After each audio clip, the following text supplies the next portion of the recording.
Bonjour, bonsoir, dépendamment de l'heure, on va regarder séance ça. Nous saluons. Ce plaisir pour m'avoir encore une fois, je dis, dans la nouvelle séance ça. Et nous remercions nous déjà pour la collaboration que vous sentez dans les bons, ça a vraiment fait un plaisir. Et nous avons deux séances que nous faisons sur le registre de langue. Et nous avons deux devoirs. Chaque séance, nous avons un devoir. Et merci déjà à tout le monde qui déjà soumet le devoir. Mais l'autre, mes amis, on fait diligence parce que sinon, on a peut trop de bagailles pour nous faire en fin de semaine. Comme ça. On a peut trop de bagailles pour nous faire parce qu'on a peut trop de devoirs. Parce qu'à chaque séance, tu as un petit devoir. Là, il n'y a pas de gros bagailles.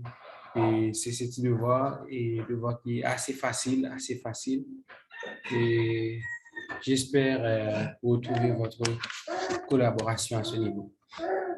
Et aujourd'hui, nous allons aborder une nouvelle notion, et c'est concernant la formation du citoyen, mais c'est spécifiquement l'argumentation. L'argumentation. Et nous allons voir ensemble c'est quoi l'argumentation, ses rôles, c'est-à-dire ses importances. Et nous allons ensemble aborder l'argumentation. Bienvenue à bord et merci parce que vous allez m'accorder un peu de temps afin de bien suivre cette séance. Je tiens déjà à vous en remercier. Et voyons maintenant, mesdames, messieurs, mes chers amis, c'est quoi l'argumentation? Bien. Et l'argumentation, il y a une pléiade de définitions qu'on pourrait donner à l'argumentation, mais dans le cadre de ce cours, on retient seulement 3 définitions. Et à rappeler que cette partie constitue, encore cette notion figure dans un ouvrage que j'ai préparé intitulé Guide de méthodologie. Et l'argumentation est définie généralement comme étant l'ensemble des raisonnements par lesquels on déduit les conséquences logiques de principe d'une cause ou d'un fait en vue de prouver le bien fondé d'une affirmation et de convaincre. Et c'est l'ensemble des raisonnements, Et parlant de raisonnement, on voit idée appuyée sur la raison, opinion appuyée par la raison, raisonnement. Et à partir de ces raisonnements, il y a une certaine conséquence logique qu'on peut en déduire, faire une barrière. Et à partir d'une cause, fait même pas gagner. De fait, le but de l'argumentation, le but, encore la finalité, parce qu'il y a le connecteur en vue 2. En vue 2 comme connecteur, c'est un connecteur annonçant un but, une finalité. Et en vue de prouver le bien fondé d'une affirmation et en vue de convaincre. Pourquoi une argumentation? Une argumentation sert à prouver le bien fondé d'une affirmation et une argumentation sert à prouver. Voilà, dans cette définition, il y a d'abord ce qu'on obtient de l'argumentation. Deuxièmement, il y a le but visé par l'argumentation. Il y a une deuxième définition et on dit que c'est un ensemble d'arguments tendant vers une même conclusion. C'est un ensemble d'arguments tendant vers une même conclusion. C'est-à-dire, il y a un ensemble d'arguments qui, qui, qui, qui s'articulent en vue d'atteindre une même conclusion, une même réponse. Et alors, lorsque l'ensemble des arguments sont formulés en vue d'atteindre un but, une conclusion, on dit alors il s'agit d'une argumentation. Et à rappeler qu'un argument, c'est un raisonnement destiné à prouver ou à réfuter une proposition. C'est une idée et permettant de justifier une thèse, une idée globale. C'est une idée secondaire. OK. Et nous allons, j'espère que nous allons arriver là-dessus concernant la définition de l'argument. Et encore une fois, l'argumentation peut être définie comme étant un énoncé visant à convaincre ou à persuader un destinataire. Et un énoncé visant à convaincre un destinataire. Quels sont les rôles de l'argumentation?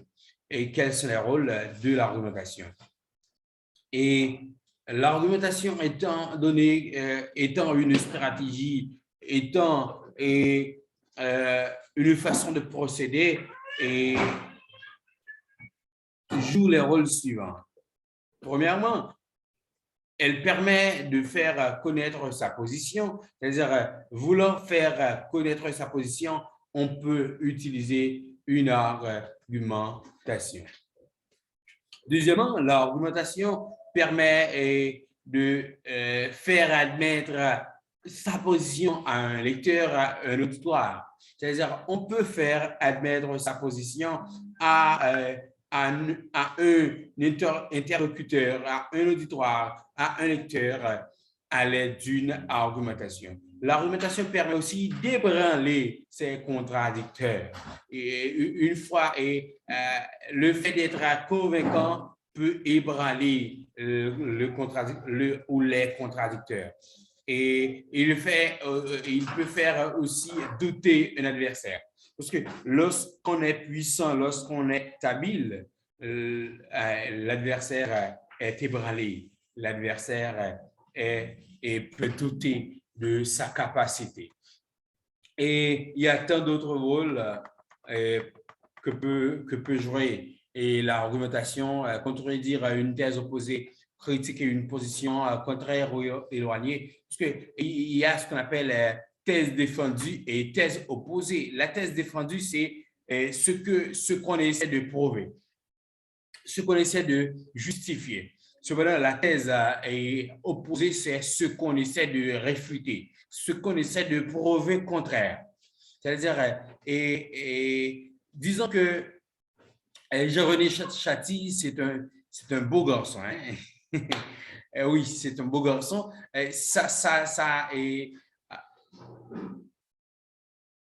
Présentant des arguments justifiant cette opinion, alors la beauté de Jean-René, c'est la thèse défendue, la beauté de Jean-René. Et la thèse opposée, c'est la leader de Jean-René. Il y a certains gens qui disent parfois que je suis laid. Hein?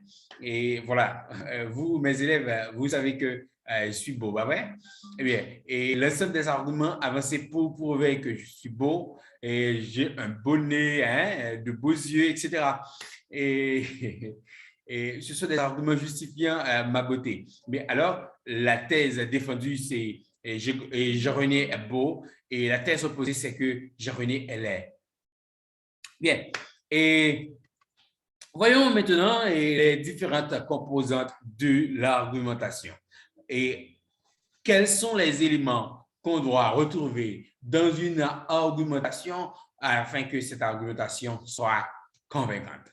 Premièrement, il nous faut un thème. C'est quoi le thème? Le thème, c'est le sujet traité. Le sujet traité, c'est-à-dire, c'est de quoi parle l'argumentation? Quel est le sujet traité? De quoi parle-t-on dans cette argumentation? Le thème est souvent présenté sous forme de mots, d'un groupe de mots, mais c'est jamais une phrase. C'est-à-dire que c'est jamais une phrase verbale, parce que le thème ne peut pas être constitué de phrases. Ça peut être un mot, un groupe de mots, comme le racisme qu'on a sous nos yeux dans le document. Le racisme, c'est pas un mot, c'est un groupe de mots parce qu'il y a le comme mot, il y a racisme comme mot. C'est-à-dire il y a un groupe de mots. Et ça peut constituer un thème. Un thème. Ouais. Et pour trouver un thème dans une argumentation, on peut se poser la question de quoi parle l'auteur, de quoi parle l'argumentateur. Et à partir du thème, on va retrouver une thèse. La thèse, quant à elle, c'est l'idée, c'est le jugement, c'est l'opinion principale que défend l'argumentateur. Que dit l'argumentateur du thème? Qui ça, l'argumentateur a dit le thème ça? Hein? Mais ça dit le thème, non? Il y aurait l'île et thèse. Ça dit le thème, non? Il y aurait l'île thèse. Par exemple, et voyons, et pour le racisme est comme thème, et puis, je prends l'exemple, disons que le racisme, c'est un virus qu'on doit combattre à travers le monde. C'est un virus qu'on doit combattre avec vaillamment et qu'on doit combattre avec courage dans le monde. Le racisme, c'est mon point de vue, c'est mon opinion, c'est mon idée. Alors, à partir de là, on voit que c'est une thèse, c'est un jugement que je fais à partir du thème. La thèse, c'est le jugement de l'argumentateur. Bien. Et la thèse, elle se fera diviser en deux parties. Premièrement, le thème. Il faut retrouver le thème dans la thèse. De quoi parle le professeur? Le professeur parle du racisme. Mais le racisme, c'est le thème. Et bien, le thème, on retrouve toujours le thème comme l'une des composantes de la thèse. Et l'autre partie, c'est le propos. Le propos ou le jugement. C'est le jugement. C'est ce qu'on dit du thème. Le propos, c'est ce qu'on dit du thème. Et qu'est-ce qu'on dit du racisme? C'est un virus à combattre dans ce monde. Et un virus à combattre dans ce monde, c'est le jugement par rapport au racisme. Alors, c'est le propos. Bien. Et la thèse n'est pas suffisante parfois. Il nous faut alors des arguments. Les arguments, c'est le pourquoi de la thèse. Le pourquoi de la thèse. Pourquoi dit-on que le racisme, c'est un virus à combattre dans le monde? Pourquoi?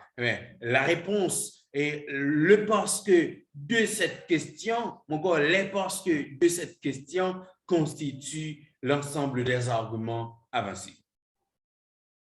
Est-ce que vous comprenez? J'espère bien. Et pourquoi doit-on combattre le racisme? Pourquoi? On doit combattre le racisme parce que le racisme crée à travers le monde une fossé entre les différentes races. Le racisme crée chez les gens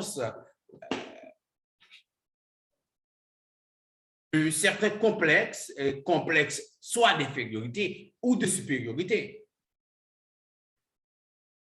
Et le racisme, c'est une préjugé. Ce sont des arguments justifiant que le racisme, c'est quelque chose qu'on doit combattre. J'espère que vous me compreniez assez bien. OK. Et il y a l'argument d'autorité. L'argument d'autorité, c'est lorsqu'on utilise le propos de quelqu'un qui est une personnalité reconnue. Par exemple, voyons, disons que, prenons un autre exemple, une thèse concernant la religion. La religion a rappelé que je ne suis pas contre totalement la religion parce que, quant à moi aussi, je suis religieux. Mais je vais prendre un exemple par rapport à la religion afin de trouver un argument d'autorité. Et prenons par exemple la religion. La religion, c'est le thème. Et la thèse, et la religion, c'est un outil qui constitue c'est un outil qui constitue un obstacle à l'harmonisation sociale.